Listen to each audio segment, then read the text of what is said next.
11 o'clock. There you go. Looks like we're alive. Hi, everyone. Glad to have our next interview with Shavkat Karimov, a highly accomplished individual with experience in entrepreneurship and executive leadership. He's the founder of several companies. He has also worked as the head of SEO and principal program manager at Microsoft, where he was in charge of one of the company's most visited websites, Microsoft Community Answers. He's now retired and has returned to Uzbekistan, where he enjoys teaching, investing, and mentoring local professionals and businesses. Shavkat Karimov is an exceptional person who immigrated to the US on an EB-1A visa. He's obtained 2 degrees in international law and film directing from top universities in Uzbekistan and Russia, respectively. He has also created 20 short films, correct me if I'm wrong, received numerous awards, written 3 books, established 2 social networks, and was once one of the largest web directory owners on the web. Welcome to our virtual stage, Shavkat. How are you doing today? Thank you. Thank you, Hassan. Thank you so much for a great introduction. Yeah, I'm doing well. How about you? Good, good. It's a nice day out here in Miami. Where are you based out of again? Yeah, I'm in Tashkent right now, so it's nice night right now, like evening. Not too cold? No, not anymore. It used to be really cold this winter. Maybe over a week, maybe even a couple of weeks was pretty harsh. But luckily for us, the gas, the lights were fine most of the time, so we kind of survived. But yeah, it was pretty harsh. Yeah, I heard the news. It's been crazy. I've been in touch with my family, and they complain about the weather this year, especially. Yeah, and it's snowed a couple times, I guess, right? Which is crazy. Yeah, All crazy. right. I'd like to warm up and start with some take it easy and fun questions, which require short answers. Okay. Do you have any hobbies, and what are they? Ping pong. Love ping pong. Oh, nice. I'd love to challenge you when I'm in Tashkent or when you're in the US. Yeah, please do. Yeah, but I'm pretty good. So a lot of people tell me they're good, and then when we play, things change. Yeah, for sure. What kind of music are you into? Anything really. I'm very, a wide range of tastes and different genres and styles. Modern music, flex, R&B, and also classic music, jazz, blues. So anything works really. As long as it sounds great, then it works for me. Yeah. No, we're on the same page then. Who is one of your favorite celebrity role models? Wow. If there is any. Maybe Leonardo da Vinci is probably number 1, and Einstein would go as also like number 1 runner-up, I would say. Yeah, but Da Vinci and Einstein. Yeah. Okay. Cool. What is your favorite place you've traveled to? Place. Yeah. Mountains. Anywhere in the world. The mountains. We love mountains. Yeah. Cool. What is one ability that you believe everybody should possess? Learn how to learn. So ability to learn, ability to attain new skills, new knowledge, new abilities. That will keep you, alive and adapted and successful in life, wherever. Perfect. Awesome. And what is your favorite restaurant of all places you've been to? Favorite place. Favorite restaurant. No. Restaurant. Oh, okay.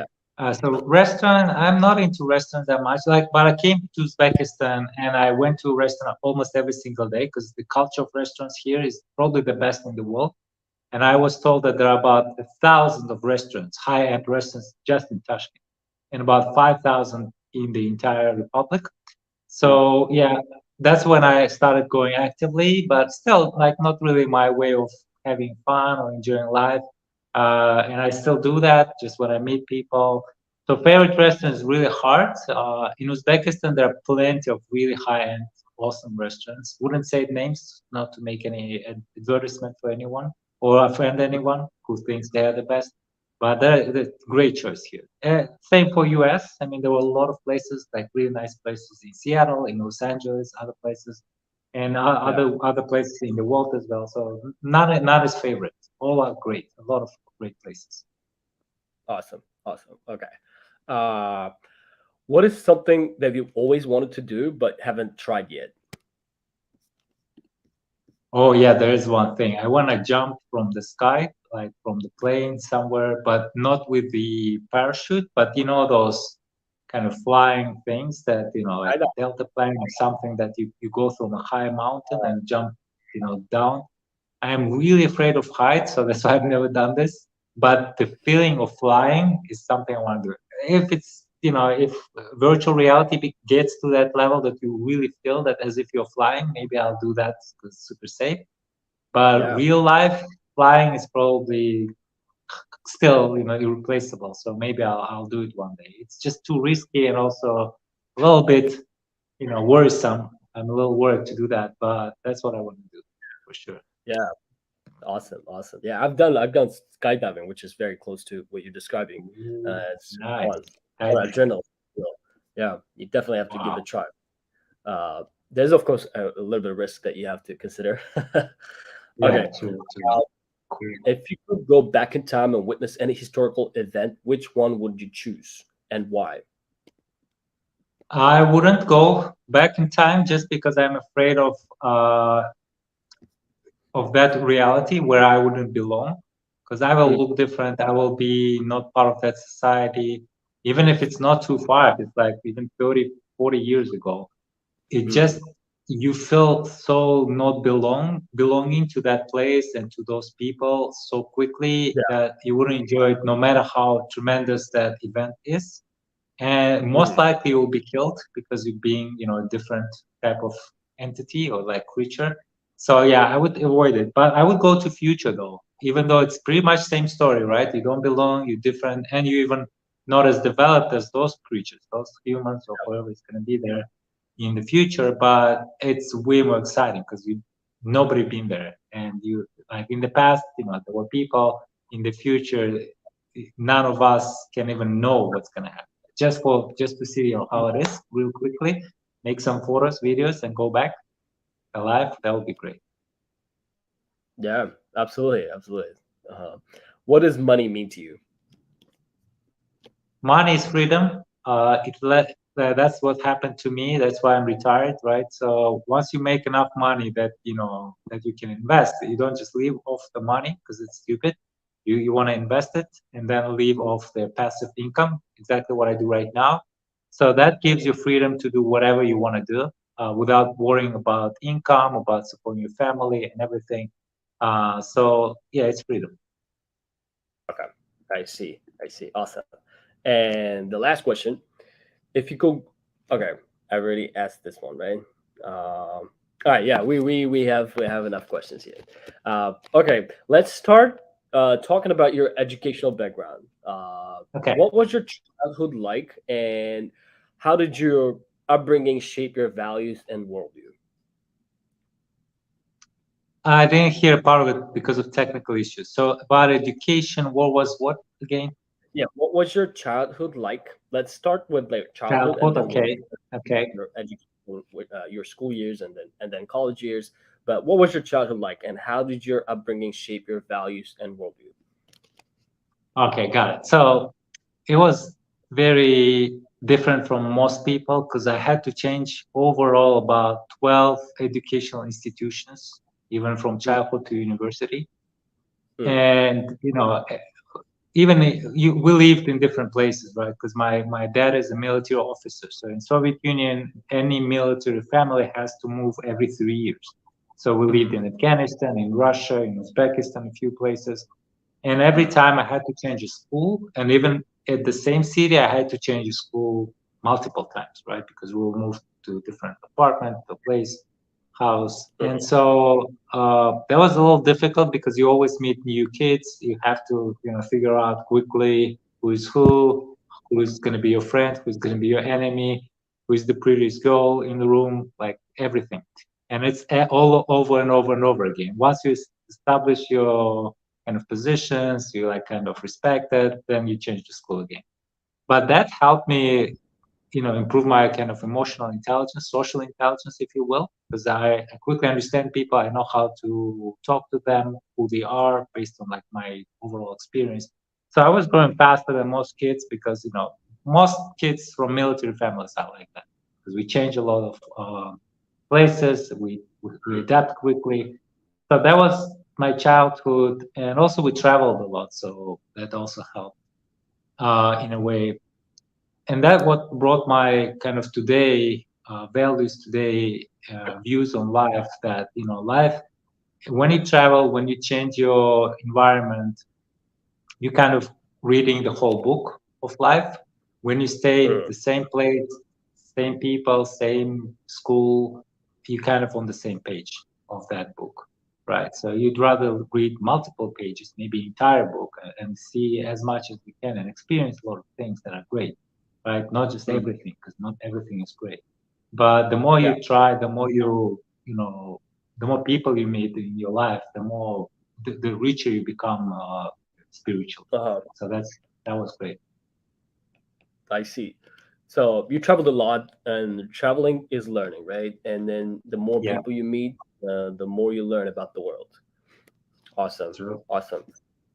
Okay, perfect. And where did you grow up again? What part of Uzbekistan did you grow up? So in Uzbekistan, I grew up in Karshi. Mm. Karshi is a small town in Kashkadarya region, the capital of Kashkadarya region in the south of Uzbekistan, and actually a very unique type of city of Uzbekistan, because at that time it was kind of Karshi's Troy.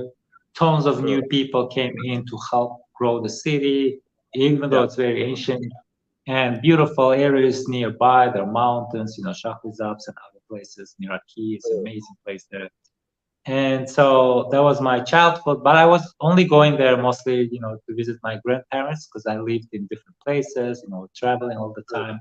And even since Yeah. then, even now, like I go there very, very rarely, unfortunately. I still have some relatives there.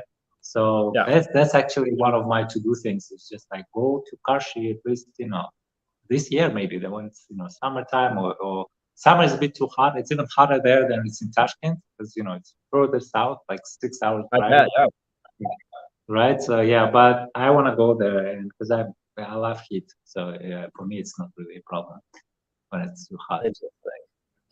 Okay. Cool. And what was your college experience like, and how did it prepare you for your current career? Yeah, college, like, if you mean university, I had two. One is in Uzbekistan, which is pretty famous. Actually, I just came from there because I was giving a speech on AI, artificial intelligence, exactly at Yeah. my alma mater, like the University of World Economy and Diplomacy. Mm. And then there was an international law school, and I did work as a lawyer for a little bit in Belgium, but also as a cotton trader Mm. for a company called Louis Dreyfus, one of the richest families in the world, top 25 richest families, still a pretty, pretty rich family. They own Four Seasons hotels. They own a lot of different businesses. They're number one in juices, meat, sugar, cotton as well, and other places that are like leaders. Mm-hmm. And then tons of businesses. So I worked for them for a little bit, and then I wanted to switch everything. I didn't like law. I didn't like trading. I was more creative than logical. I thought I gotta do movies. Just like immediately decided to do movies. And so yeah, I left. mm, Went to Russia, studied there. So that was my second college. Kind of equals to master's degree there. It's not really a master's degree, but it's like pretty much have to get bachelor's, 2 more years. Well, Pretty much. call it. What's called? Yeah. What is this degree called? It's called just like second higher education Mm. degree, but I think in America it would be equal to master's degree. Master's That's what degree. I'm telling people, but I have no idea. My official degree is just bachelor's from this. But there I Okay. started film directing, feature film directing. So it's not documentary; it's the actual feature movies, and Wow. it was pretty serious. It was like all the film disciplines that you can learn, from editing and music and movies to obviously directing, acting, and camera work, everything. Yeah. And so yeah, that was very cool. I did 20 short films afterwards, and kind of I love it. Maybe one day here probably I will do some movies. We never know. Wow, very interesting. You have like blend of all different kinds of like career shifts. And Yeah. someone was asking, programmer Jason, let's bring it up. Is it worth to change career from software engineer to AI engineer? I'm not sure if AI engineer is a thing. You tell me. Well, kind of, yeah, it is a thing. It's just part of software engineering. If it's basically building the software that's Mm, powered by AI, but there are very specific AI related things that you can build to basically teach. So the difference between normal software and AI software or mm, ML software is mm, that the one is just like basically logic, right? So if else, the other one is learning and improving based on with your help, but also based on the data it receives, right? The data that's marked, tagged, and that's massive. That helps it better understand it, and then not necessarily create new, but at least give you uh, give answers to your queries based on the massive data that it has. So in mm, terms of the question, is it worth it to switch to AI? Yes, definitely. The future is about AI, mm. 100%. Yeah, I would be surprised if, let's say in 10 years to 15 years, there would be products that are not powered by AI because it doesn't make sense. Anything can improve, right? yeah, And when it's improving on its own, that's just basically a perfect ideal system, right? yeah, Where humans are not involved, it just yeah. improves and improves. And as long as we kind of keep it under control, which is going to be the biggest challenge, but if you switch to AI engineering, then you'll help us to keep it under control. So yeah, definitely. Sounds good. Thank you so much for the question. Appreciate it. Keep dropping your questions in the chat. We're not going to Thank you, ignore them. Jason. If you're not asking now, we're going to be asking it later. Nurullah Faizullayev is asking, what can Shavkat again tell about Chat GPT? Will it replace programmers? Uh, yeah, it will replace everyone, not just programmers, but copywriters, marketers, designers. If they combine in GPT-4, like things like DAL-E or Midjourney, that generate images. Today, these are all separate tools, right? Midjourney creates images, ChatGPT creates code or text, and let's say there's another tool called D&D or something that creates videos out of the Midjourney and ChatGPT combined scripts. So yeah, it's definitely a serious threat to your job. But there is this research that says AI will create more jobs than it will take. So just use things like ChatGPT and other AI-driven tools for your work, just to enrich your experience, to make sure you are capable of doing more things and faster and more efficiently. So that's one thing. Another thing is that as a developer, like many years ago, there were schools that would teach you languages, right? There's still a school like World Languages University here in Tashkent, right? And many countries have those. But it's not a profession anymore, right? There are tons of tools like DeepL or Google Translate, and tools that we talk to and they translate to any language, like up to over 100 languages. And so you don't knowing the language, like we both know the language, right? But we both are not really. This is not our profession. We both do other things in Mhm. life, right? And there's so many people like that, right? So it's not enough anymore. So programmers will be like that in near future. It's not going to be enough to be just a programmer. You'll have to learn one other discipline, and that will kind of secure your job. So, Mhm. like the disciplines could be, healthcare, agriculture, construction, whatever your passion is. You have to learn it because but it's not just gonna secure your job. It will make it more fun, more interesting, because you'll become very unique and you'll be able to do things that nobody else can do. In terms of programming, with low code, no code development, with AI development, anyone will be able to write code, right? Quickly, easily, without even knowing any language, right? They will just use the prompts. Right. Today, there's a new startup that helps you work with databases, right? Today, there are professions like data scientists, right? Data analysts, data engineer, right? So all going to be gone just because of this one startup, where the query, you don't have to learn, MySQL to create those queries. You just basically ask like with a normal language, like, okay, there's a database of people with let's say it's a LinkedIn database. There's people, professions, different degrees, how is people are connected to one another. All you need to do is just say, okay, show me the people, limited to, let's say, 50 people who have this type of degrees, at least, 2 degrees away from me in terms of connection, right?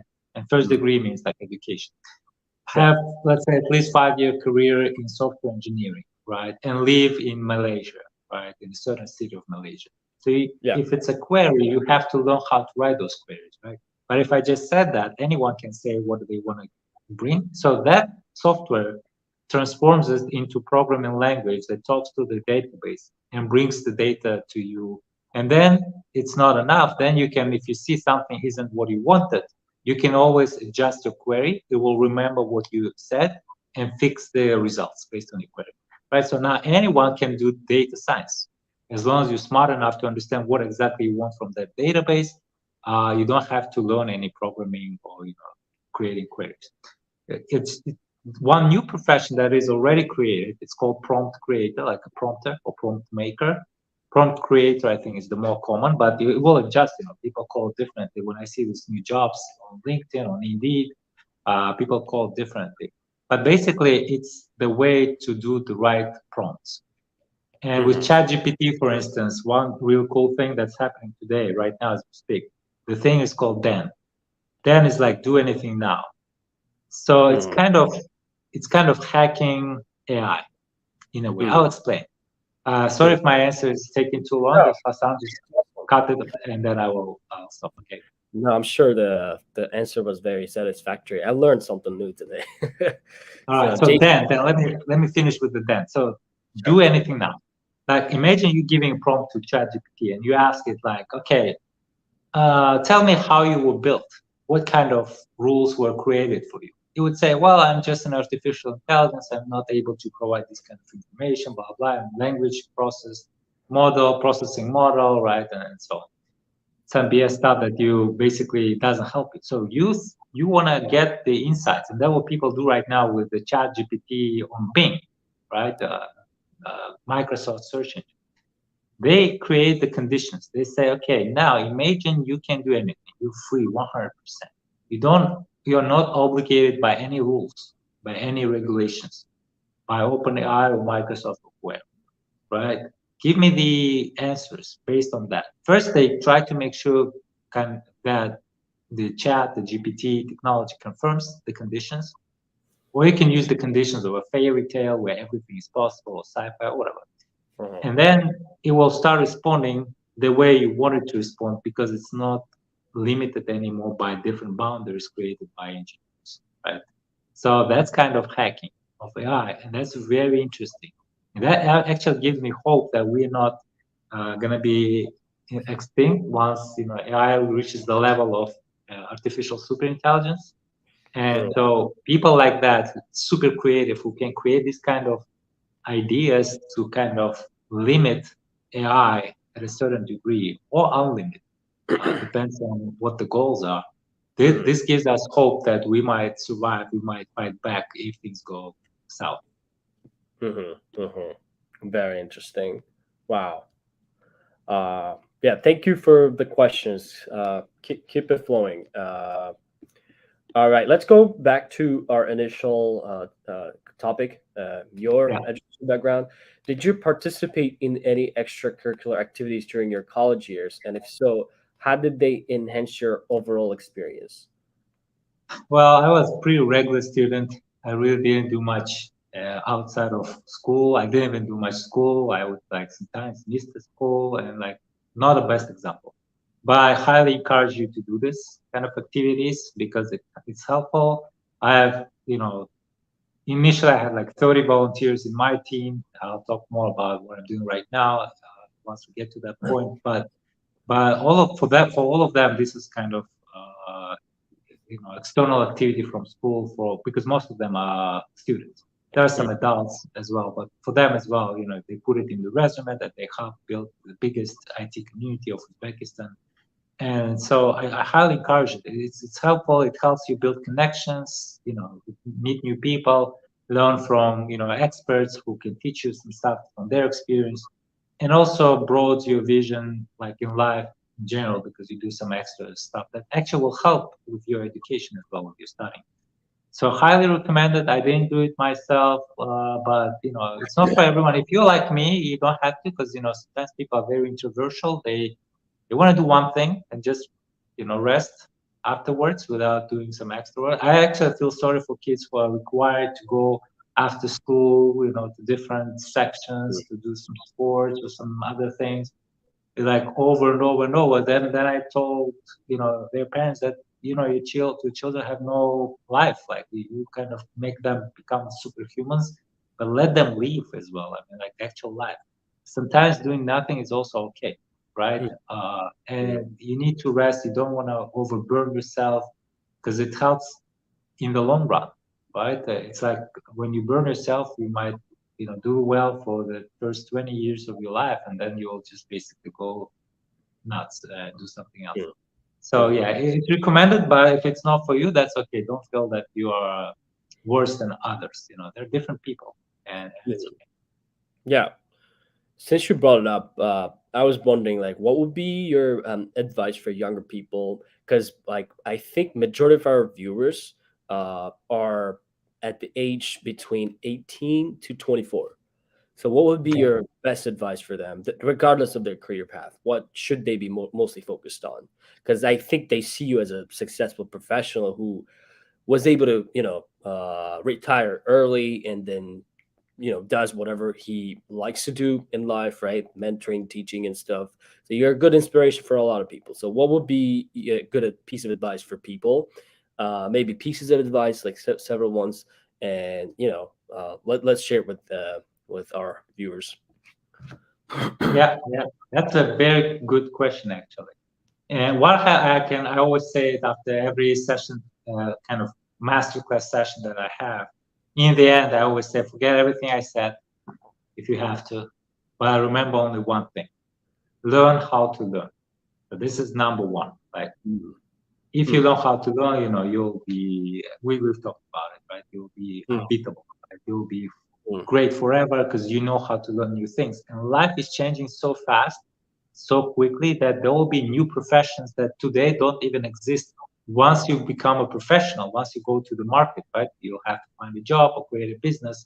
You'll have to learn a lot of new things, right? And if you don't, then you wouldn't be successful. You might even be not just like not successful, but completely out of the picture, right? You wouldn't be able to use the technology that everyone else is using, and then you're kind of not even part of the society. You kind of become somewhere,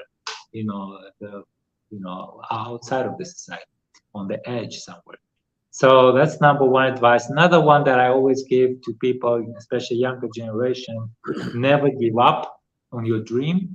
So first of all, have a dream, and dream isn't something that you just like come up with. It's a strategy that you build, right? There's a whole this is kind of science, like how do you come up with your goal in life? Just make sure it is life worthy. It's worthy of your entire life. It's not something you build for like 5 years or 1 year or whatever. These are temporary goals. It's not something like the big goal of your life. Come up with something that's really worthy, especially if it's great for the entire humankind, not just your country, your city, or your friends, but entire humankind. What is that you personally can bring to the world, and then throughout your entire life, that you can dedicate it for, you can make it happen? So that's kind of a dream that you need to have. And then once you have it, don't give it up, right? Never give up on your dream. So these are two pieces of advice. And the first one will help you with the second one, because it's tempting to give up because things will get hard. Society might be against you. A lot of things might go on your way, being a barrier to get to your dream. But as long as you learn how to learn, as long as you never give up, you'll make it happen. And then you will be fulfilled. Even like me, like I'm not probably the best example, but even at some point you'll feel like, oh, I think I've done a lot, and I'm doing a lot right now to help other people, especially with this learn how to learn thing. I say that, right? But I never actually tell you how to do that. Right. So I'm building the course right now on how to learn, how to learn.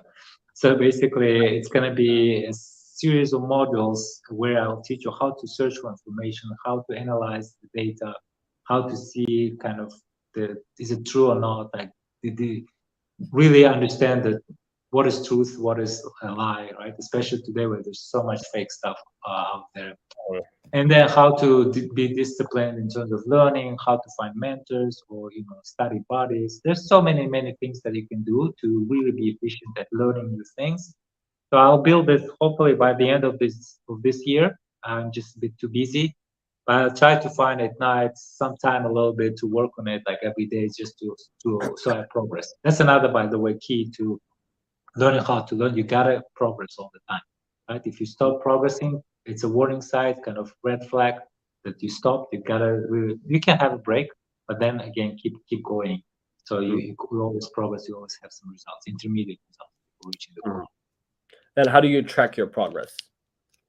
Yeah, by the way, tracking is super important, right? And you need to figure out how would you track it. It depends on what you're learning, right? Yeah. If you're learning a new, let's say, programming language, see, what can you do now? Like, because you haven't been able to create this type of feature in the product before. Let's say it's a spider that goes and finds information on the web if you're learning Python, for instance. So once you reach that level, you can track. You can say, okay, now I'm pretty proficient in this particular part of the programming language like Python, right? Now I need to learn like other parts of it, and that's how you progress. If you learn some, like, let's say, ping pong, playing guitar, playing some sports, again, have some ranking system in place. Play out different people, see if your ranking improves because it's pretty accurate, pretty objective, and this is how you can track it. But tracking is important because I always say you can't manage what you don't measure. That's what my company does in Russia, right? So measuring the employee engagement. But in anything, in any field, if you don't measure stuff, you're kind of blind. You don't see what you're doing, and you might go to different direction every time, and thus don't really move too much away from your starting point. But if you have direction, you know your goal, you know exactly where you're moving, and you track how you grow. You're not blind. You know exactly, how much you achieve in a certain time frame. Then you're very efficient with that. So that will help. Tracking helps a lot. Okay, perfect. And let's just recap the three pieces of advice that you mentioned. The second was never give up, but the first one, if you could just paraphrase. Learn how to learn. Learn how to learn. Never give up. And then the third one? Well, the third one is, let's use this one, like track your progress. Have some intermediate results. Make sure that you're progressing. You're not blind, right? Yeah. You know where you're going. Okay. I like that number 3, so that's why I always ask for 3. I'm sorry. It's a good one. Yeah, it's a good one. Here's a question from Shukrat Faizi, if that's relevant to the subject that we're discussing. I have some tech skills right now, working at IT and also own small IT education company. I have doubts, hesitation now, either learning the business skills and scale my business myself, or find a co-founder and learn more IT skills and become strong in tech. That's okay. So yeah, first of all, when you do business, don't do it alone. Do it with a partner or partners. It's okay to share, like even if you're greedy, share some profits, promise them, normally if it's 2 of you, it's 50-50. It doesn't matter who does what. One could be technical, another could be, more like marketing or like give you money. Doesn't matter, but at least you have, now it's not just you. It's easier again to not give up because you will kind of support each other and also, be accountable in front of one another. And if you have more co-founders, it's even better, but not too many, obviously, because once it's a crowd, it's harder to control. So in your particular situation, I would kind of sharpen your skills before switching to do everything, by yourself. So if you're into tech, just to make sure you're an expert, like an actual expert that can build crazy cool stuff, crazy cool products. Like if you're building this educational platform, make sure it's like world class. Make sure it's like really cool, and you can do that. Or you are able to identify talent. So your technical skills are good enough to find someone who will do it for you, right? And then you can focus on business side of things, right? That's one thing. So do it at a time. First, you kind of improve your expertise to either hire someone or do it by yourself. And second, you bring in a partner who will help you with other things. Like, and especially in the second stage, you can learn business and do business. Business is tough. Telling you from tons of failures in my life. I had tons of businesses that failed, but I also had businesses that was pretty successful that I either sold or still have. And so it's very tough. It's harder than tech stuff, right? It's harder than programming because there are many unknowns. A lot of things you can't control. A lot of things like competitors that you do everything right, everything is great, your business model works, your right timing, right everything, great team, great people, but your competitors are better, and you just still lose, right? Because they do just everything you do, but on a large scale or more efficiently. So learning business will help you in life in the long run. So don't neglect it, no matter how great you are at technology. Just learn it, just so you could try it and see what you could learn from business. Mm-hmm. Perfect. Thank you so much, Fred, for your question. Hopefully, you're able to get an answer. So in short, sharpen your skills before you transition to a new career path or new direction.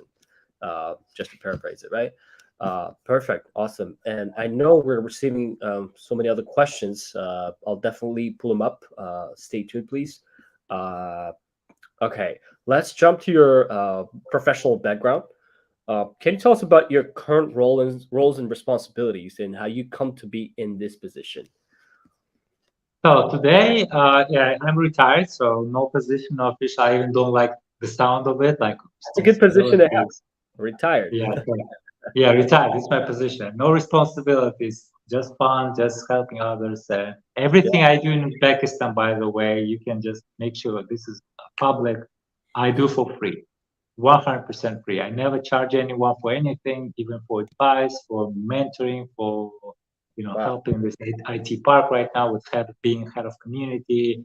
I'm also chief advisor at University of Economics for the Center of Digital Innovations and Artificial Intelligence, and tons of other things. We start a new product now, so everything I do is for free, and so no job, no responsibility. That gives me freedom as well, right? I can leave anytime. I don't because I'm pretty responsible, but I can if I want to. So that gives no kind of pressure on my shoulders.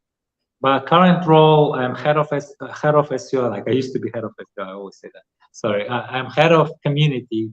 It's called IT Community of Uzbekistan.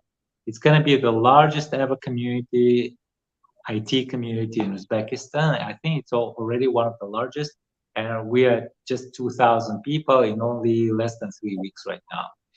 And so we're having a big event March 4th for all IT people in Uzbekistan, IT wannabes as well, like basically the students, and people who are just interested in IT. I think it will start at 3 p.m. No particular timing yet, but we haven't announced it. It's kind of an exclusive information for Uzbek Diaspora right now. So just want to make sure that you guys hear it first and your audience. But it's going to be amazing. I hope we are working hard to make it happen. A lot of people, probably hundreds of people will join, I hope. And there we'll announce a lot of stuff that we're working on, the goals of the IT community, why we chose LinkedIn as a platform, and meet the speakers. They wouldn't be just me. There will be a bunch of other speakers who will share their secrets of success. And new faces. I am trying not to bring the same people who are popular here. I know them, most of them I know personally now, but I want to bring some fresh faces, some really, really cool people who our community will enjoy. So that's what I do right now. So I'm building this community. My overall goal is to really improve IT in Uzbekistan. What it means is that I want to eventually create a world-class product here, at least one, maybe multiple. Right now, if you tell me like, hey, go build it, like what's up? Like we have the talent, we have the resources, we have enough money as a government, like the state, the country. It's not gonna happen because we have no infrastructure, we have no talent at world-class level, right? We don't have teams like that. There are a lot of talented people, talented individuals, a lot of companies that are actually really good that I meet, every day, but it's not all together. Like, it's all separate, small group here, small group there.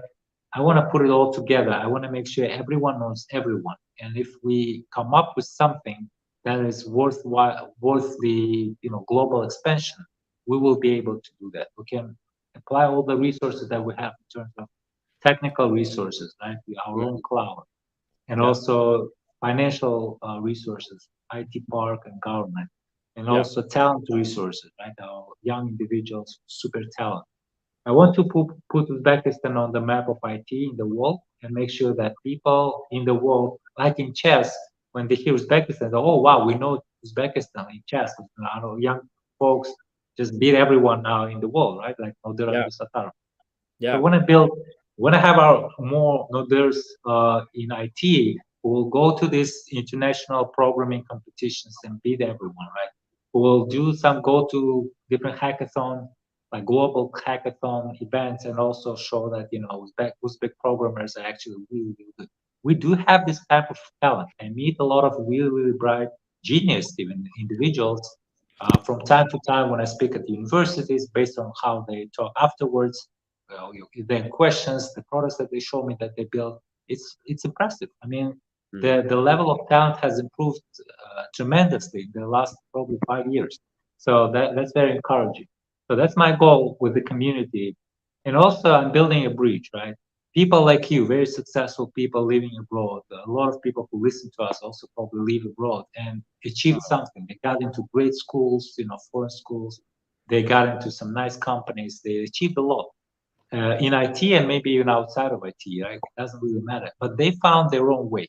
It's like a river, right? Huge river that everyone tries to find a way. They swim, they find their own way. They build a boat, they build some yacht or whatever.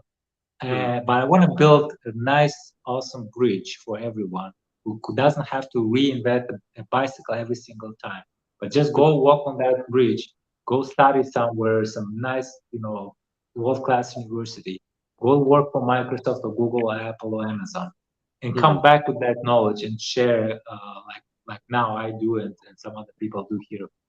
And that will really help us grow faster because we'll kind of get the experiences from the best examples of the world, right? So this is also kind of a North Star goal for me and for us, the community. And I have a team of right now about 21 people. It used to be 30. I fired 9 of those who were slower than others. I'm pretty strict as a leader, right? If you're slow or if you don't do the right thing that we expect you to do, because I see others working really hard, really doing their best to contribute. And everyone is also like me working for free. They're all volunteers. And so our team is really strong. And I will talk about it on March 4th. I'll even kind of introduce them to the world, the stars. But I'm pretty strict. Yeah, I get rid of people who are not performing, and I only keep people who are really, really strong and who are like me, believe in what we do and want to really change things around and make things much, much better than before. So that's yeah, I'm very passionate about what I do, and I think we'll succeed because of our passion. Yeah, I could tell. I like how you look at everything from a bigger scale, like from on a macro level, and awesome. And you're strict as a leader. And do you think it's a good quality for a leader to have, being strict? Yeah, you have to be able to make hard decisions. If you are not able to, you will not succeed because sometimes just being a nice guy is not enough. You have to be strict sometimes, but you have to explain why. Like if you just strict, like say, "Hey, I don't like you, I fired you," blah blah blah. You should explain why. Like in my team, for instance, there are 3 elements that I require from people: work hard, work smart, and help others. Right? I've seen people who even work hard and help others, but work smart is not there. The things they do is not. It's more like time wasting for other people and for myself. I've seen people who are very smart, but they just don't work as hard as others, right? They just don't contribute, a bit too passive, right? Yeah. Or I see people who work hard, who work smart, but they are not a team player. They don't help others in the team, right? So all those people are not good enough for my team. I want all 3 elements to be present. So the people who are in my team right now, they have all 3 elements, at least at this point. But if they lose, if at some point they become too busy to help, or not really helping others, or not working hard, Okay. I wouldn't hesitate to let them go. Wow, awesome. So 3 things Extracurriculars if you want to be part of this community: work hard and work smart and help others. And all of these elements are a must. So okay, Yeah, awesome. very good, very good. Thanks for summarizing. You do Yeah, a good job, like ChatGPT. To quickly summarize, I speak like for 30 minutes. So like, okay, here's the 3 things, and that's it. So very good. I wish we could combine ChatGPT into this so that I don't have to work and I'd be focused just only on listening, you know? Yeah, just summarize, please. Yeah. Okay, we have so many talents. We need to bring them together. What would you want to say to those who are watching us, who live abroad, who work in IT, and who have experience, and who would love to, go back to Uzbekistan and want to take advantage of this, you know, big transition in this, like, in this transitional moment? What would you say? What are some of the steps they could take to make it happen? Yeah, first of all, just to make sure the reality doesn't hit you in the face when you come here, Yeah. secure your financial kind of stability, Ooh, right?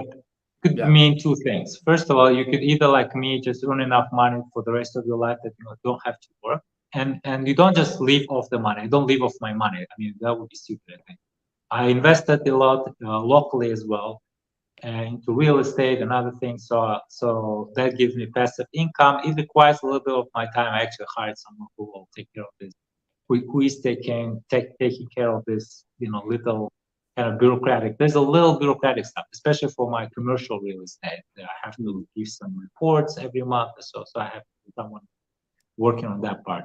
For non-commercial real estate, it's really like almost 100% passive. You don't do, just collect the money from your pretty straightforward. So that's one way, like have enough money to live off, and then you don't worry because making money in Uzbekistan is tough. It's definitely not the same as in the US, for instance. And coming from the US, any salary you see here, any type of business opportunity is not as exciting as it would be in America, right? So second way is, if you're still young but you want to return and you didn't hit my age, but you still like you want to contribute, you want to be home, right? Be among people like yourself, because foreign culture might be a little too foreign for you. Then figure out how to work remotely, right? Because the income you'll make, there are tons of companies after COVID that hire remotely right now. The best example would probably be TopTel. I know the owner personally, well, very, very smart guy. And so this type of companies only hire remotely. So now you can work from anywhere in the world, not even in Tashkent. You can live in any region of Pakistan and work for some world-class companies, worldwide known global companies. Make a lot of money because they will pay you maybe slightly less than if you were in the US, but still way more than if you work for any local company. So that's your kind of second option to come here safely with some good income, and that you wouldn't worry about, fighting for jobs here. Local job market is very tough. We have about 650,000 people going on market every year, and there are not even twice as much jobs. IT is even worse, as I was told, because it Yeah. used to be like everybody teaches IT. I think they kind of overkilled it a little bit too many programmers right now that can't find jobs. Yeah. I think the ones who are good, who are strong as developers, as engineers, will have zero problem finding a job locally. I mean, there are a lot of local companies who struggle to find talent. So it's a pain on both sides, right? The companies can't find talent, the talent can't find jobs because the talent is not as strong as the companies want it to, right? There are a lot of junior developers, but very little number of middles and seniors. So that's the problem. And so don't be part of that problem. Come here with financial security, and then you can contribute, especially if you choose the first option. It takes time, or you need to either make an amazing career that will help you generate, or invest well, like I did with stocks and everything, Yeah. or do business, which I did as well. That will generate you good income. Yeah, and then you come back and then you contribute. Talk to me.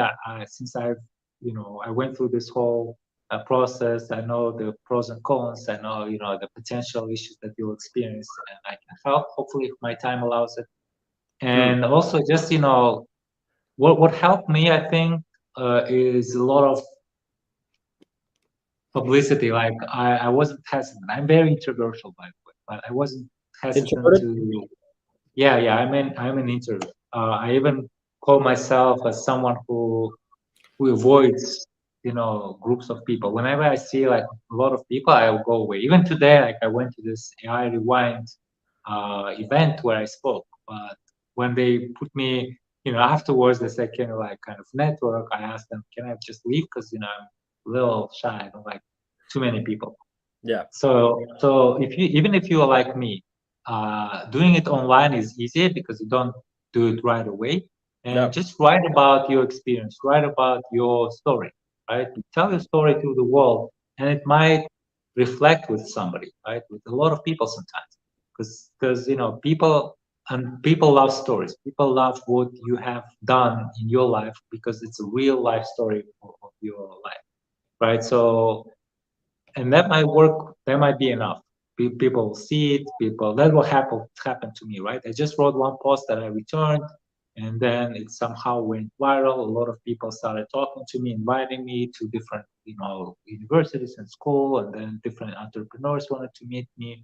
And then, one after another, it helped a lot with my mission to help Hmm. Uzbekistan, help our young folks and everything. Yeah. So that's what you could do. Just write about your story, see if it reflects with anyone. If it doesn't, then that's okay.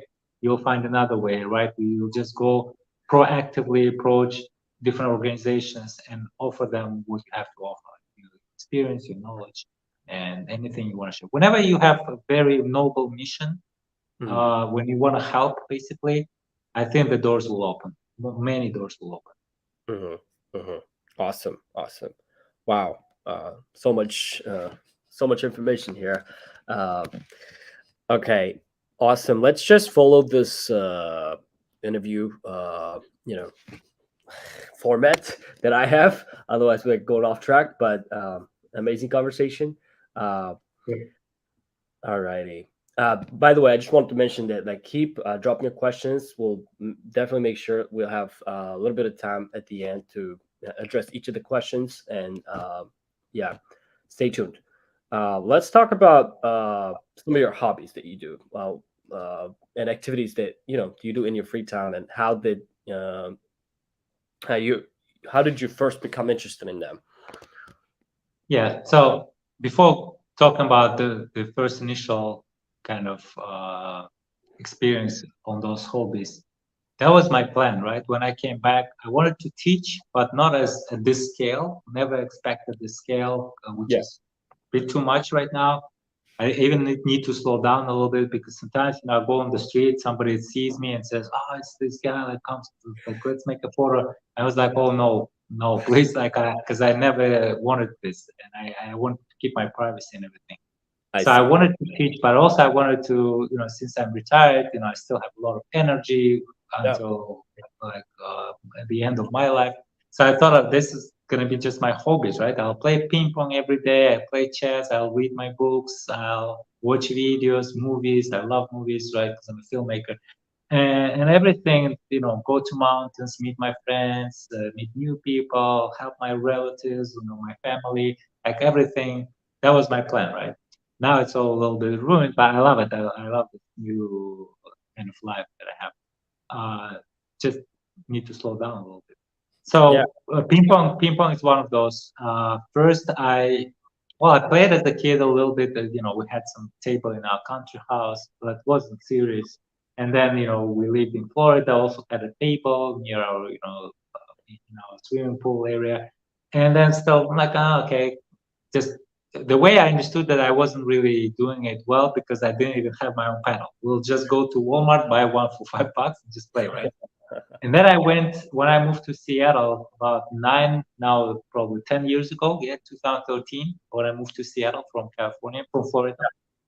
Uh, so I went to the local club and I had no paddle, right? So they said, okay, if you have no paddle, you probably don't know how to play. Like, no, actually, I beat everyone who I play with. Yeah, everybody says so. So here's the lowest group. Go play with them. There were Mhm. little kids, like the kid who doesn't see the table that well. So this is the level of the face. right? Some old woman, like very, very old, like 70 plus, some old guy, and like this was my group. I was like, are you kidding me? Like I'll destroy them. So I played 7 games that night. It's official league, right? Official kind of little tournament. 7 games. Each game I lost 3-0. No chance. A little kid was laughing at me when I lost to him. Like it was so insulting. I was like, oh my god, I thought I could play.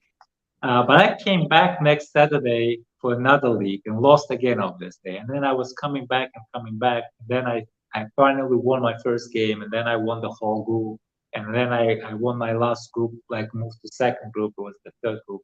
And then the first group eventually. And I became like probably in the middle there somewhere because I never, trained and everything. So I couldn't be the top guys there because who learned table tennis from childhood.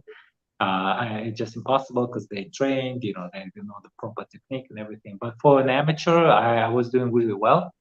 And of course, I bought my own paddle, and I learned that those paddles are super expensive, like things like that. Same happens with chess right now. I'm very amateur. I never learned. Sometimes I learned. I built my own ways of, defense, for instance, and like really, really block all the possible exits. I don't know the names of those, and obviously any professional would destroy me easily. But I played a few times with like 2,000 level players, and I was like really surviving there. Like I lost, but I knew. Same with ping pong. I played some 2,000. Our system is very similar to Elo, the chess system.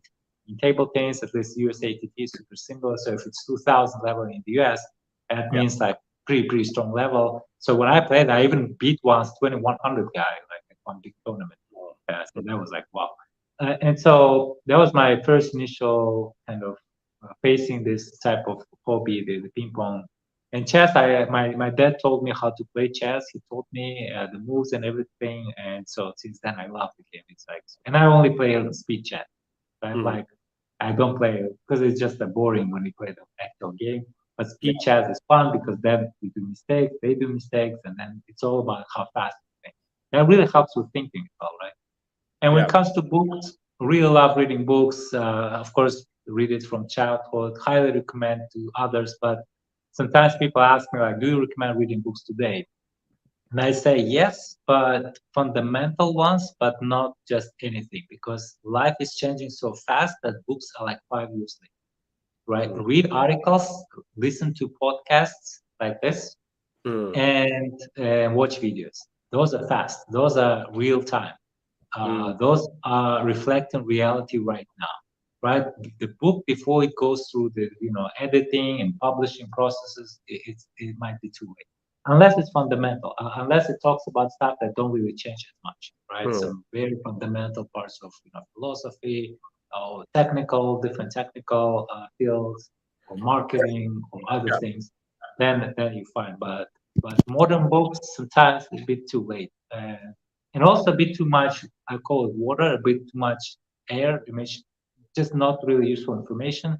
Because I wrote 3 books, I know what I'm talking about. Sometimes they ask you to just like make it a little larger, like even if you don't have to as much useful information. So an article might be basically just the summary of the book that just only useful, only valuable stuff. That's why I really like articles. I read a lot, probably like 50 different articles every day, because Google gives me like whatever Google shows me based on my interest on SEO, on AI, on IT, on psychology, on philosophy, on arts, and other things that I'm really interested in. Google will just supply me with the latest stuff, and I just go and read it, I consume everything, and that helps a lot. So that's what I usually recommend doing to young people. Very interesting. And one of the viewers, Bill Shot, I saw your arts on LinkedIn. I respect it, and these are really great. I didn't know you do art. I know you do some other stuff, filming and stuff, but not art. Let's talk about it. Yeah, thanks. I don't know what's being referred to. Maybe Mid-Journey images that I generated, but it wasn't me. It was like Mid-Journey, like Uzbekistan in 1,000 years, things like that. Yeah, so it's not really my art. I love. I actually, very artistic. I love drawing. I love doing some other things, and I write a lot, which I think is also art. I write like non-fiction stuff. I don't write fiction, unfortunately. I want to write a book like with the actual story. I have some great ideas. I just don't have time. But for nonfiction, I consistently write stuff that people find super useful, I think, based on my Facebook followership, because I get that feedback publicly and privately. People tell me like, wow, write more, we love your stuff. And I love writing, so that's my creativity. But visual arts and movies might come. Movies are just a bit too expensive to create, and it's economically just not very viable, right? It's hard to return money when it comes to movies, especially in Uzbekistan. It's really hard to get your money back, and it's expensive. Even in Uzbekistan, it's at least $200,000-$300,000 for anything decent. But for more or less, good movie that you want to put in the movie theaters, at least $1 million. So anything less is going to be visible that the special effects aren't there, or not the best actors that you have, or you tell that it's like kind of low budget movie. And it's Uzbekistan. If you want to do it globally, then it's like 8-digit, 9-digit numbers, and that's just like not worth it. But yeah, eventually, even for low budget movies, I mean, it depends on idea. What I love, and probably I'll do something like this eventually. I have this idea. If you noticed, and we discussed it with Louisa, the relocation with lady, very cool stuff. Thailand is famous for social commercials, right? Social videos, right? I don't know if you saw those. They're very, very, very strong emotionally. Like whenever you watch this, and they're short, like 30 seconds to maybe 5 minutes. Oh, I think I might have seen one of them. Yes. Yeah, right. Yeah, because if you see them, you'll notice there are many of those, and they're pretty similar, but every story is different, and every single story makes you cry, like if you're emotional. Because they are very nice. Like they talk about humanity, the kindness, love, devotion to family, like education, importance of education. Like they cover the really, really important social topics. That's what I want to do actually, because I have those ideas. I know what to tell the world, and I'm a filmmaker. I know how to make it happen nicely, and it doesn't require a lot of budget, and it's like not very commercial, which also is great. But they might become super popular, and nobody does this in Uzbekistan, surprisingly. Even though we have the culture of kind of being sincere, being respectful to people, right? Uzbeks are very hospitable, so we could talk about these kind of things, and that would make it. And also now there are platforms like TikTok and Instagram where things like that go viral. So why not create something like that? So it's goodness for society. It's a lot of creativity and not that hard to do. So anyone, if we want to join forces, if you're into films or into storytelling, get in touch. Let's make it happen. I think it's pretty cool. Awesome. Yeah. Wow. For sure. Yeah. All right. There's been a question that was asked a couple times. It looks like Nurullah is very much worried about the future of IT and the job security. How many years can it take to replace programmers? How many can we not to worry about to lose our job? Well, it's happening right now. It's not about like years or anything. It's happening, right? You throw in the piece of code to ChatGPT, it will fix it. It will tell you this is the mistake, this is how you can fix it. That's number one. Second, there are tons of low-code, no-code platforms out there. I'm bringing to Uzbekistan one of those platforms that will help anyone to learn how to build a program, which is basically an IT product, software, app, mobile app, game, or a website in just 1 month. So quickly, and it doesn't require any technical skills or anything. You don't need to learn programming. You need to learn this low-code, no-code platform. The way it works is like Lego, right? You just build different blocks of stuff and say, okay, this is registration, this is login. Then once you log in, you go to this page or this screen on your app, right? And do this kind of actions. Then if this action, you go there. If you take this action, you go here. And then in the end, like publish and the game is created or the app is created, like software or website. So it's not about years, it's happening. That's number one. But it doesn't mean it will replace you. You just learn these new things. And like a lot of people learned WordPress once it appeared, right? Or WordPress is a great example when a lot of programmers weren't needed anymore because anyone could just create a website on their own, right?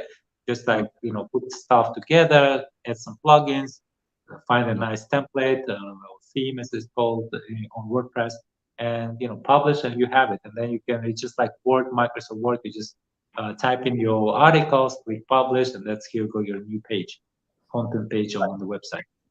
So in terms of how you can secure your job, again, learn AI, obviously, right? Make sure you add AI to your platform. OpenAI has open APIs, right? It may be costly, but it's not too expensive. Like we actually building one product right now that will be like a recruiter talking to a candidate that eventually will help pass the interviews easier because ChatGPT will help you. Yeah. And it's open API, so it's not that hard to do. That's number one. Second, as I said, learn another profession, especially something that you are passionate about, or your closest circle, like your parents, maybe your friends. Let's say most of them are into construction, so build some construction software for them. Plus, you will know construction and engineering, and combine those into a nice product, right, or some kind of offering.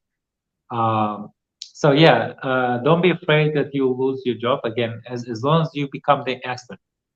They say if you are running from a tiger, for instance, in Africa, right?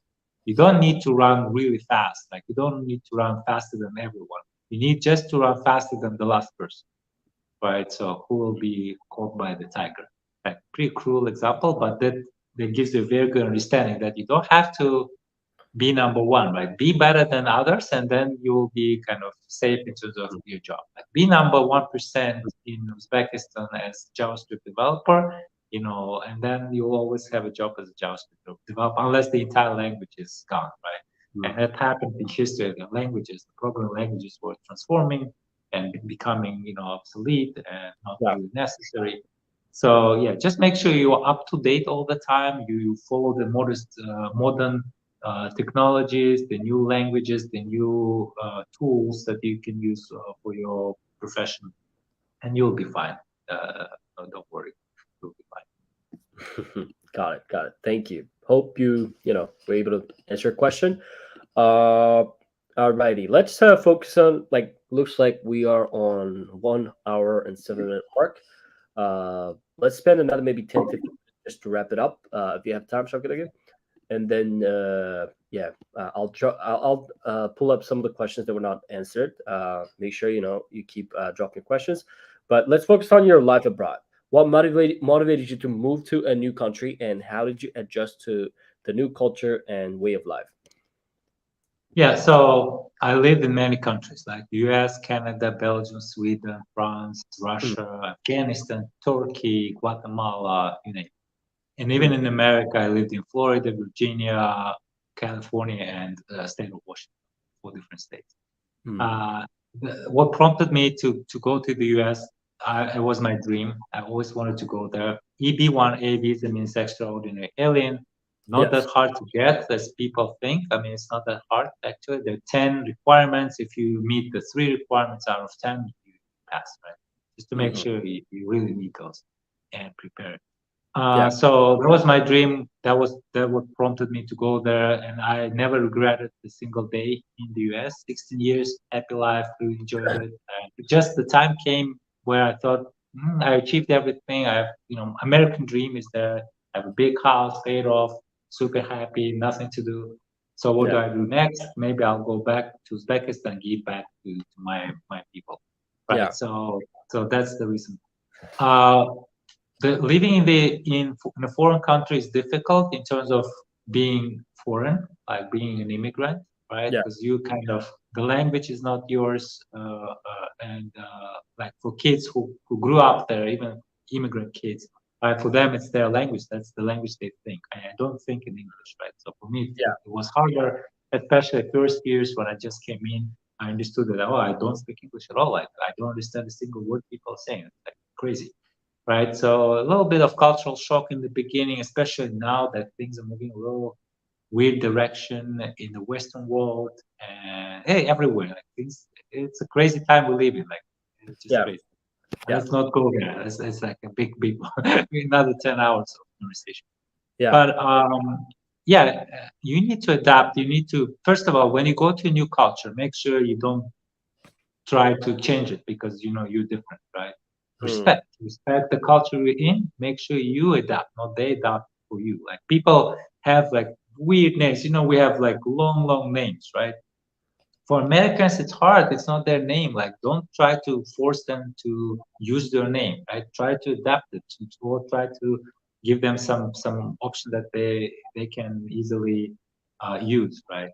Same Yeah. for your some kind of things that you used to do. If Yeah. it's not really for that culture, if it's not acceptable, don't do that. I mean, or leave, or don't go to that culture where it's not acceptable, right?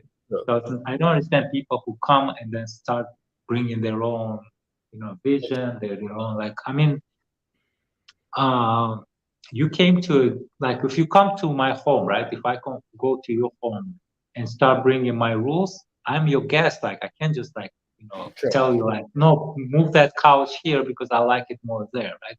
No, it's your home. You know where it belongs, Sure. right? Sure. I'm a guest. I have to respect you, right? So that's important.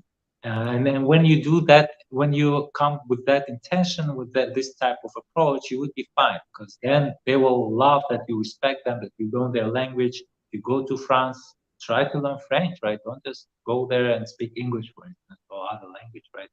So, and true to any country, same for Uzbekistan, right? When you come to Uzbekistan, respect our culture. Right? Make sure that you don't come here and do stuff that we don't accept because you're a guest, especially right now. There's so many guests now from Russia, particularly, and Yeah. I like that most of them are really respectful to our culture. Really try to follow our traditions in a way Right. and make sure that we still love them. So do the same thing whenever you go abroad, and that will give you a long run anyway. That's number one.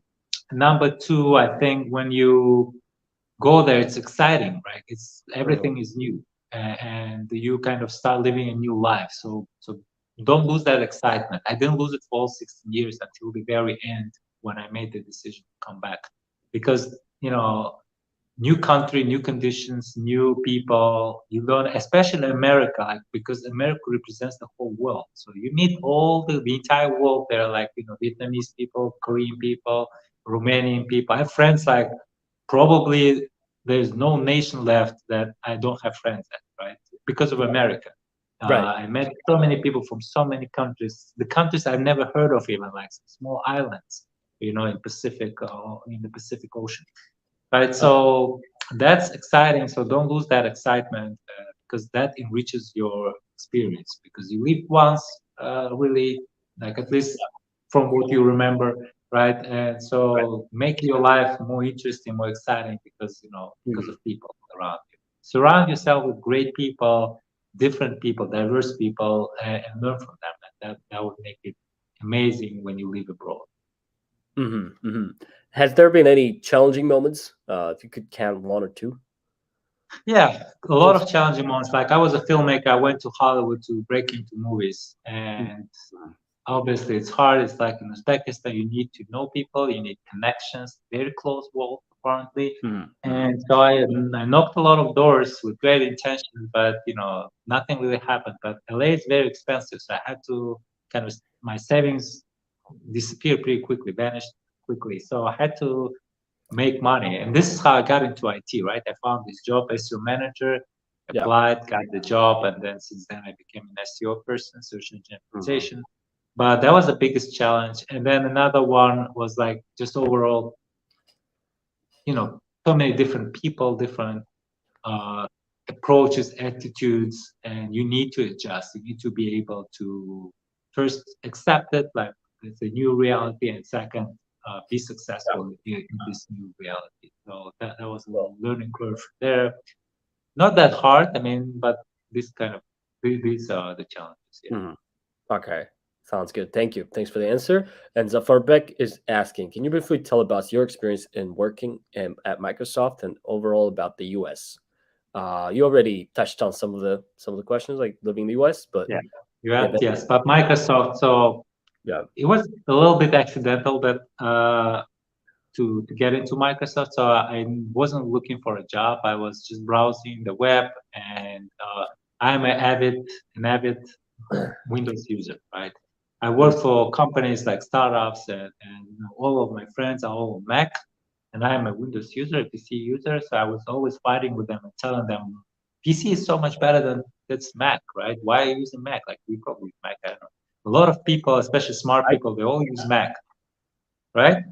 And Good. then, so I was telling them, guys, you were wrong about PC. It's way more powerful. It has so much more software, especially SEO. Like you hardly can find any software for SEO software for Mac. It's all PC. It's all Windows, right? And then it's cheaper. You can buy like multiple ones for year over year, and then you always will have a modern one. And the Mac person will always have some old Mac, right, for the same price, right? The same for Android, right? Android, I can buy my Android costs like less than $200, $183 to be honest.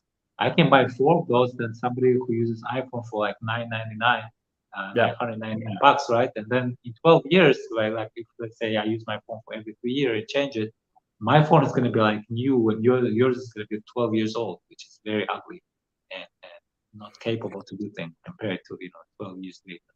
So I was like fighting and fighting and fighting, and then I accidentally came across this job. Like we're building Windows community, need somebody like Yeah. to help us. And I built a social network before called Zerker. So I was like, oh wow, this is a job. That's very cool. So I applied and forgot about it. But they called me like almost next day or the next like couple of days. I don't remember now. And they said, hey, let's talk. Like I will love the application, because in cover letter I wrote it's like, hey, I fought about for PC for so long, and now you build the community, and I built the community. Damn, I'm your guy. Just talk to me, and let's make it happen. So yeah, I went through the cycle of interviews. They hired me. At that time, I had no idea about principal, what principal means. Apparently, it turned out to be like big deal at Microsoft, like really high level type of PMs. If they hire me as like normal project manager, program manager, whatever they call it, I would be happy, because I didn't care.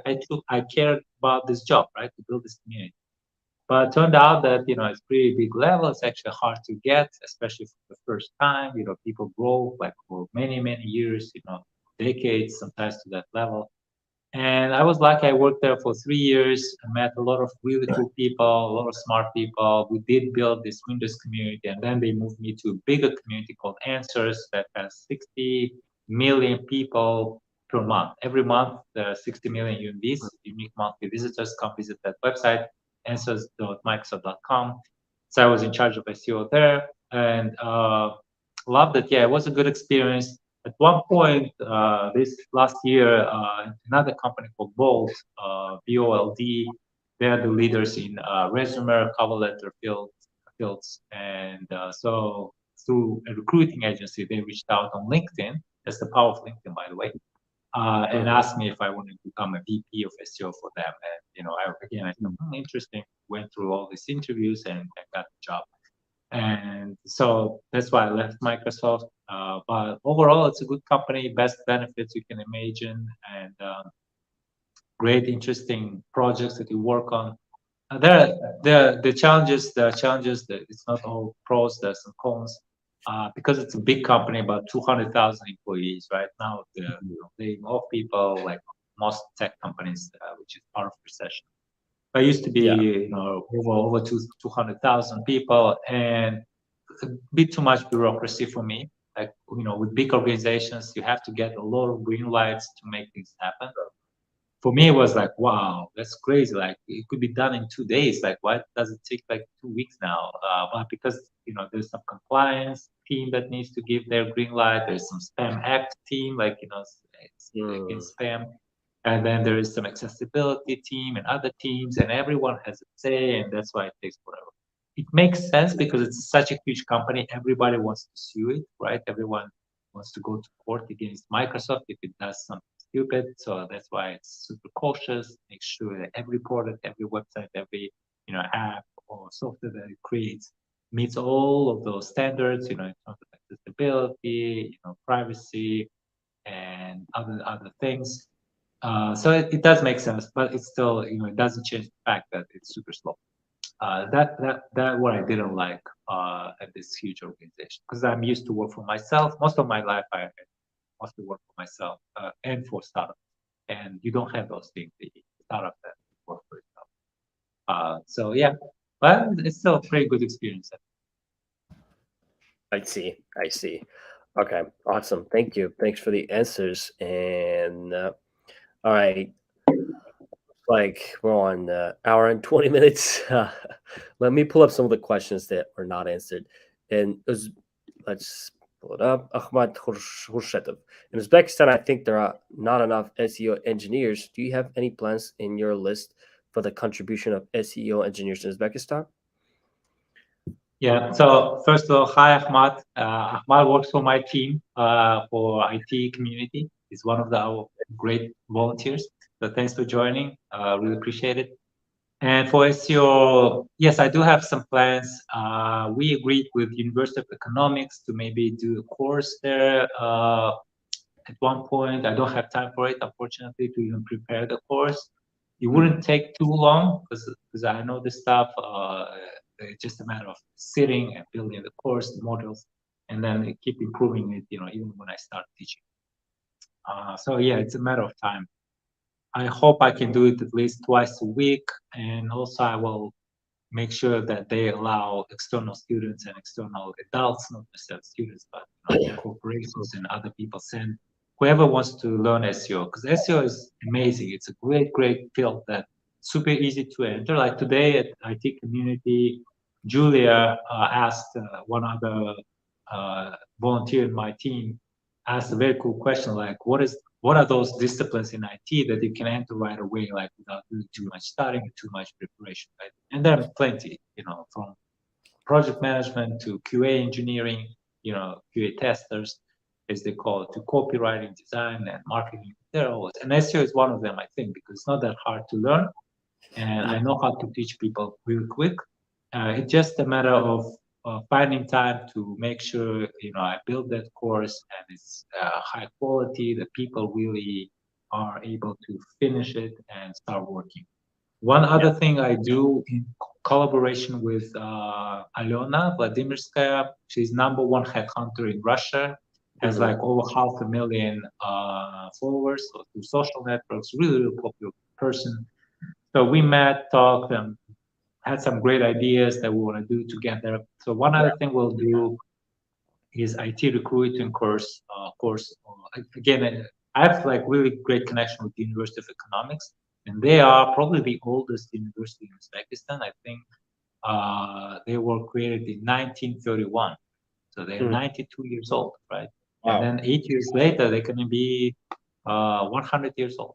Yeah, so it's going to be very cool. University, I guess, in the Uzbekistan. Right? Yeah, very cool place. So I've talked to them, and we thought, okay, let's do it together. Let's create this course because we see a lack of girls in IT. That's the biggest challenge right now. One of the biggest challenges that we see in terms of talent. A lot of guys, like almost no girls. When I speak, like when I went to Western State University, there was only one girl sitting there, and all other guys. Right? So that's it's not like diversity is like important, just blah blah blah words. It's really important because different types of people bring different perspectives, right? Girls think differently. Girls have different views on life and can bring different ideas, right? And so that's why we need more, not just guys, but also girls in IT. So our IT is better, right, in general. So we come up with better products, different opinions that come up with some really high quality features in those products. And that's why I'm helping different programs where we attract more females into IT. So, and IT recruiting in the world mostly female driven. Like most people, even in America, most IT recruiters are females. Right. In Russia as well. Yeah, and in Uzbekistan that might be a way. So maybe sometimes for girls, technical stuff is a little more difficult, like a bit too logical, a bit too technical. Maybe it doesn't work for that reason. But I know a lot of girls are about relationships, right? And recruiting is about relationships, about finding talent and supplying companies with talent, right?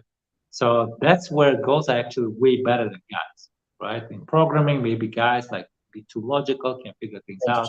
I don't know because I'm not a programmer, so for me it's also hard. But I've noticed this kind of a trend, right? And so recruiting might be our way to bring a lot of females into IT and thus diversify our IT field in Uzbekistan. Plus, we'll do a good thing because in many families, Uzbek families traditionally, girls are considered like, might be a wife, might be like, raise kids, do nothing. And that's wrong. Like they want to have some own, realization, not just like a mother and, family owner, but also They want to be able to go. a human being, right? So, and that one doesn't contradict the other. Like in America, in other places, in Russia, in Europe, in China, and other places, women are both, in family and doing their own careers. One doesn't contradict the other. It's harder, but it's totally possible. And also, you do it, time-wise. Like sometimes you're just staying at home, and sometimes you work. I mean, it's same for dads and for male people. So that's the program that we'll launch pretty much, hopefully this year, maybe in 2-3 months from now, and there will be announcements and everything. So that's also our contribution to new professionals. Like so, SEO might be one of those. Might come later, maybe next year. I don't know if I find time at all. But I'm also building this course of how to learn how to learn, which is also requiring time. Can't do everything. Tons of great ideas that just need to prioritize and make sure you make it happen one after another. But yeah, I do have those plans. Thanks, Ahmad, for asking, and it will come eventually. Okay, awesome. Thank you so much. Appreciate your answer. So different types of people bring different perspectives, different ideas. And diversity is super important. And women are able to combine household work with career. They need to be able to get a chance to, grow professionally. And it's important because like women raise kids and women basically raise the future generation. And if they're smart, their kids will be smart as well, right? Awesome. I like the point. And one of the questions, one of the female viewers, let's bring it up, Zarina Banu, is asking, question, your top advice for how to manage time efficiently. Time management advice, please. Yeah, I think Zarina Banu, I don't remember her last name, but I think she's also our volunteer. I think we have Zarina Banu in our volunteering team. I think, Zarina, let me know if it's you. I think it's you. I don't remember your last name, though. I always call Zarina Banu. Okay, so time management, right? Okay, great question. Because I do so many things, people think that I'm really good at time management, which is not true. I sleep a lot. Like I sleep at least 10 hours a day. And also I'm pretty, one article I'm writing, and I'll post it probably one of these days, is about how to get to sleep when you can't. Like new technique. It's pretty cool. I think you'll love it. Yes, she is, says Ahmad. Yes. So, Tarina, hello. Yeah, I'll see you soon. We'll have our gathering very soon. Anyway, so time management. So yeah, I'm not a pro. One thing I know is that it's totally doable when you're passionate, when you know that you need to do this. My secret, whenever I need to do something, I just go do it. I never wait. I never procrastinate because I know things will pile up, and then I will not do anything. So if it takes like 2 minutes, I'll just go and do it. There's a system called GTD. Okay, getting things done. GTD, getting things done. I think the name is David Allen. Is the author? I don't remember. I read it like 20 years ago, like really long time ago, probably like 15 years ago. But GTD, getting things done, probably the best thing you can learn this system about time management. And there are a few principles. One is like, get it done right away if it takes like 2 minutes. Second one, prioritize based on importance and urgency, right? So importance, like the more important it is, the higher priority, obviously. And also if it's both important and urgent, that's what you need to do. If it's just urgent but not important, you can even not do it or put it just like schedule it for a later time. If it's both not important, not urgent, again, don't do that at all. But if it's important but not urgent, I would prioritize it over the urgent but not important, because importance is the number one factor and the urgency is urgent. Okay. And then it also depends on your resource available. Sometimes you just can't do it, and also there's a thing like automate, delegate, eliminate, right? So if you can automate things, that's great. That's why we're in IT, right? We need to figure out a way to automate things, right? If you figure it out, that could be your business. It could bring you millions of dollars just because you figure out the pain that people have when it comes to timing, right? And you automated certain parts of it, and then here's your business, right? Yeah. Or delegate, like I'm failing at this right now. I have 21 people in my team of volunteers, right? And I have to manage them through chat, through helping with the work that we do. We do a lot of copywriting. We will now working on this event that's coming up and other projects. Like people have great ideas about creating. Like I think Ahmad has it, like creating this club in the university and then in multiple universities. We have so many ideas, really cool ideas, but I can't manage everything, right? So because they ask me and I give feedback and everything.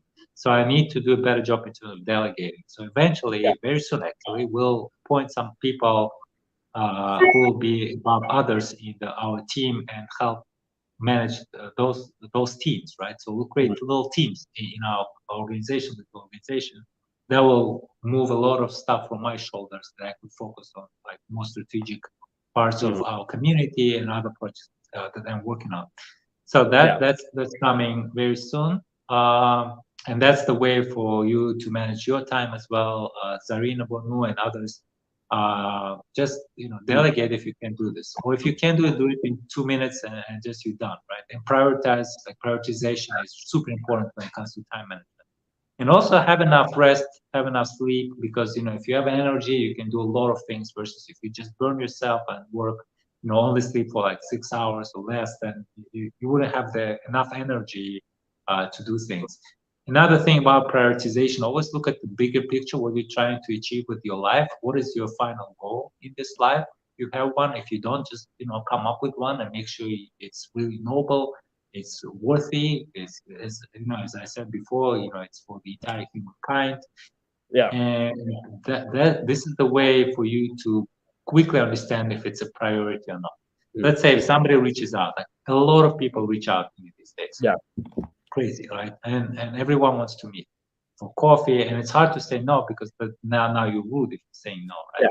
So you need to prioritize. You need to quickly understand if they are helping you to get your goal, which is like for me, let's say teaching people learn how to learn, for instance, or improving IT in Uzbekistan, right?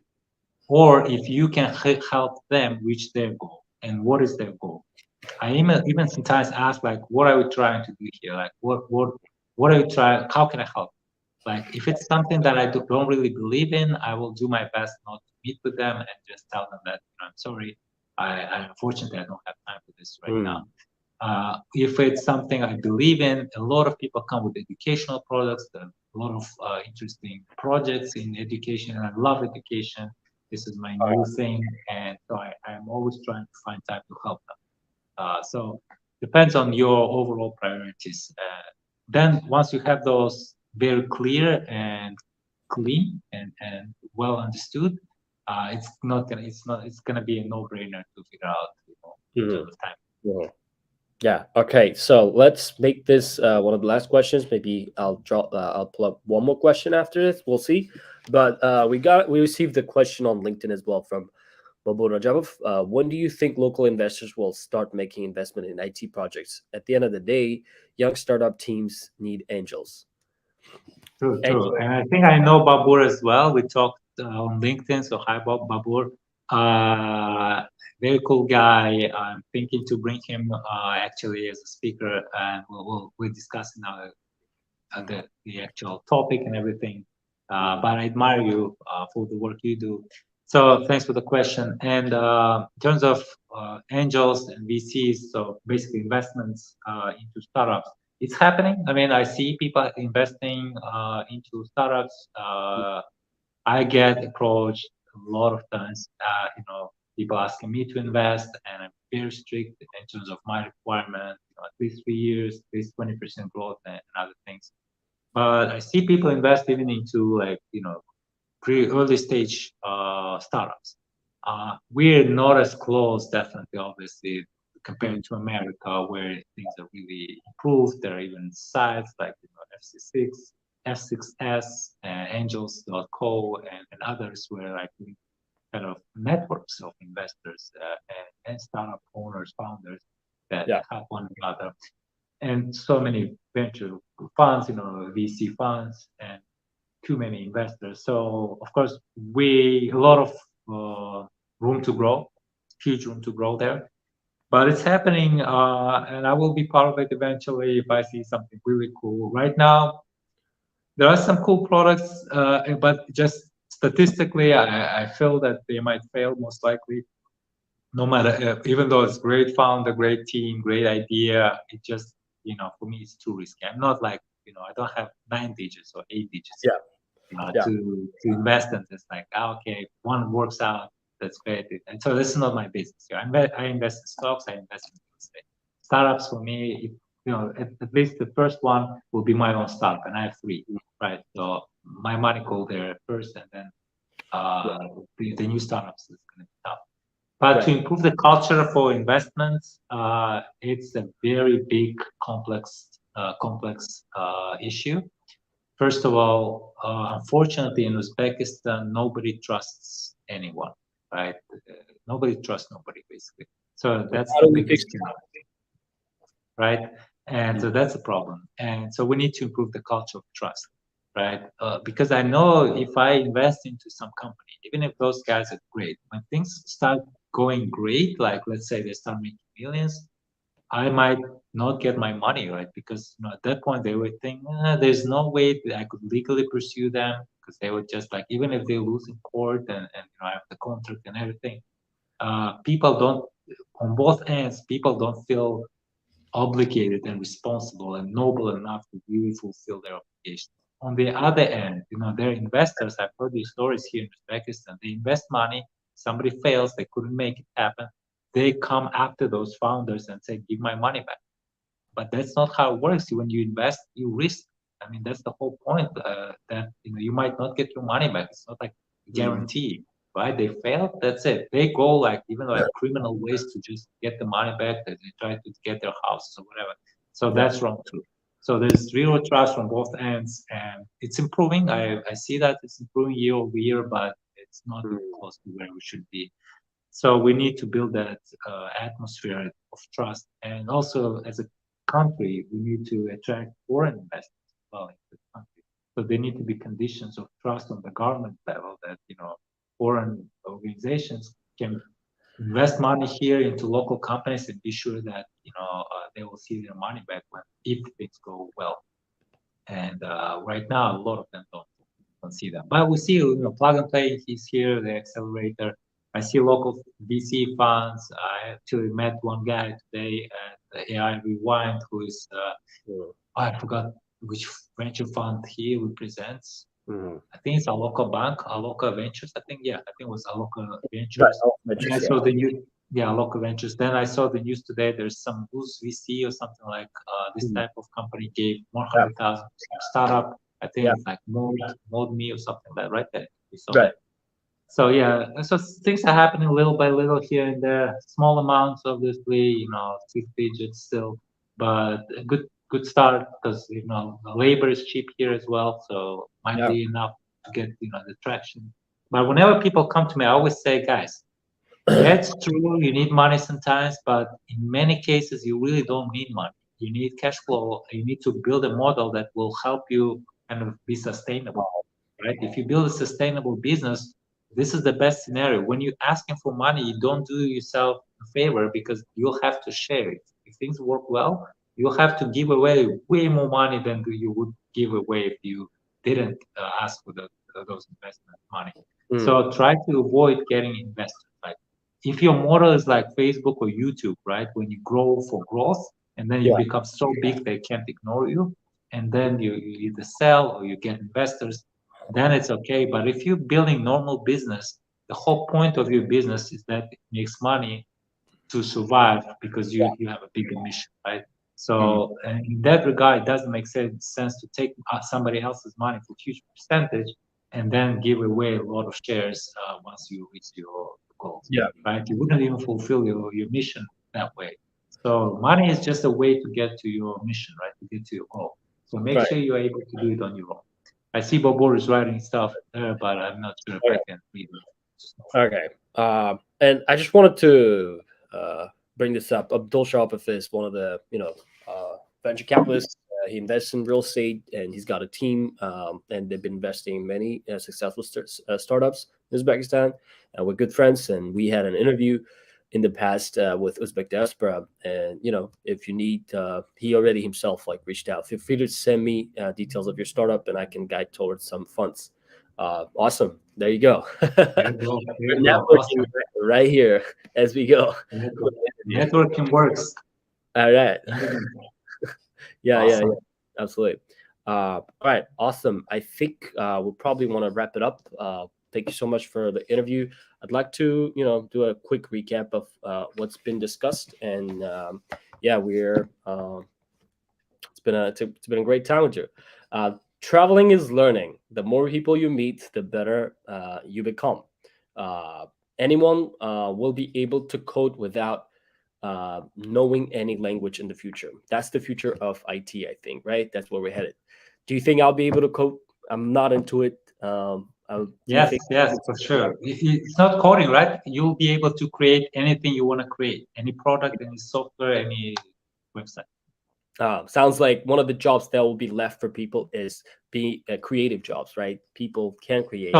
Creative, no, because right now designers are really being under attack, under siege in terms of losing their jobs because of tools like Dell-E, Midjourney, Stable Diffusion, and others that create better and better art. And who will be safe? I'll tell you, those people who work with humans, where being a human is an advantage. For instance, teachers, right? Because parents wouldn't let their children go to be taught by some robot because they don't trust bots, they trust humans. And politicians, no matter how much I don't like politicians, I don't really like them, but they will be safe because again, we will not vote for non-humans simply because we are humans, right? We're too far before reaching the point where they will have same rights as us. I think it's all very sci-fi, science fiction. We wouldn't reach that point. I think it will become so much smarter than us at some point. So we'll just keep the point where they're equal, they fight for their rights. Yes, that's not going to happen. But yeah, so these two types of people will be safe because they are humans, where the human nature is their advantage, even if it's imperfect, right? Because there's trust. But everyone else is not safe. Yeah, absolutely. Okay. All right. Have a dream. Never give up on your dreams. Make sure your dreams and goals are worthy. So make sure you have like a lifelong goal, not like goal for 5 years or 10 years. Make sure every smaller goals aligns with the biggest goal that you have in your life. Such as Shaka the cat has described already, and he's a living example of this. Retired early and living his dream life, and mentoring, teaching, and that's already an inspiration. And you can't manage what you can't measure. You need to be able to measure it. Make sure you track your progress, and you do take notes, and make sure you track it, and learn how to learn. Never give up. Track your progress. Those are the 3 pieces of advice that we received from Shakir. And when you move to a different country, don't try to change them. Try to learn good stuff from them, but never try to change them. Because when guests come over to your house, they're not trying to change your house, right? They're just guests, and they have to be respectful, and we have to do the same thing. Learn good things from them, and don't lose excitement. And what else? Let's see. I took a lot of notes, so I'm trying to reflect back on you. Read books, podcasts, and listen to podcasts, and listen to electronic books to consume knowledge. You don't have to have time. If you're working out, then you could be listening to audiobooks and podcasts to get knowledge. So many ways nowadays, and different types of people bring different ideas. Diversity is super important, and women are able to combine household and career, and I think we need that diversity, and we always, like, as part of this Uzbek diaspora community, we always encourage diversity and appreciating differences and embracing, differences, and it's always a power to have diversity. And I love this system that you mentioned, GTD, getting things done. Make sure you know the difference between urgent and important, and you always prioritize important tasks over urgent tasks. And I like this point: automate, delegate, and eliminate. I didn't get the last point, which is eliminate. What do you mean by eliminate again? So yeah, eliminate means there are a lot of things you have to do. Like it seems that you have to do it, just don't do it if it's not important or urgent, right? If it doesn't make sense, sometimes people ask you a lot, and then you will be kind of worried with those tasks like over you because you feel like obligated that you need. Just eliminate those. That's it. Sometimes it's a whole separate kind of skill to just eliminate stuff that you don't have to do, and that will clear your mind and make sure you have plenty of time for really important stuff. Yeah, absolutely. And I agree on this point. Have enough sleep. Quality of sleep is very important and improves. Like, I recently heard that 10%. What is that? If you sleep 10 more minutes in the morning, that adds 10% extra productivity. And, that's already a plus. So, have a good quality of sleep. Look at the big picture, the final goal. Whatever you do, it has to align with the final goal. And we need to improve the culture of trust in Uzbekistan. Conditions of trust on the government level has to be provided so that foreign direct investment can flow in, or even like local investors could start investing in different startups. And build a model that's sustainable. Whenever you build a business, just build a model that's sustainable, that's long lasting. It's not like for 1 year, 2 years. Make sure that you build a business plan that lasts, that's sustainable. All right, awesome. Thank you so much. I'd like to express my appreciation for taking the time to participate in this interview. Your insights and expertise are invaluable for us, and we're grateful for the thoughtful and informative responses you provided. We believe your input will be, valuable addition to our upcoming interviews, and we're excited to share it with our audience because it'll be uploaded automatically on YouTube, LinkedIn, and Facebook, on social media channels. And we appreciate your efforts and look forward to keeping in touch with you. So Hassan, thank you so much as well. I really admire the way you are able to listen to me, to ask your questions, and take notes at the same time, and not just notes, but really summarize it, in real time. That's crazy, the amazing skill that you have there. Also, really enjoyed talking to you. Amazing questions, great experience. So thanks for doing the work that you guys do with Uzbek Diaspora. I think it's important. I think you are kind of nurturing our community worldwide and help us be connected with one another, really make a lot of friends. I met through Uzbek Diaspora a bunch of really cool people, and even one cool person suggested to talk to you as well, Darhon Bek. So Darhon Bek, hello, if you watch this at one point.